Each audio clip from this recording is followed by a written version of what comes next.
10% of our brains, and that the other 90% is just basically untapped and unusable.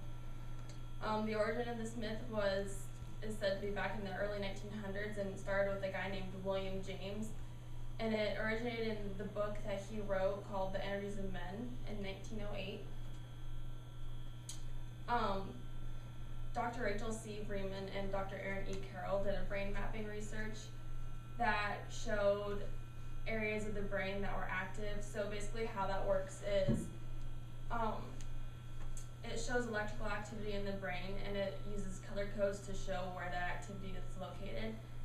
And the research that they did showed that every area of the brain is activated, and it's actually used in regular everyday activities like walking and talking and running and stuff like that. They also use PET scans and fMRIs to show like blood flow and other energies located in the brain. And then the brain imaging shows that we use every part of our brain, and that if we only use 10% of our brains, people with brain damage wouldn't expect such dramatic effects.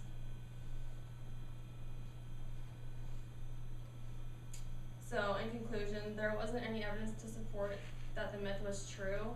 And in fact, there's actually evidence that supported against it, such as the brain imaging scans, and then therefore classifying the myth as a myth. And these are my citations.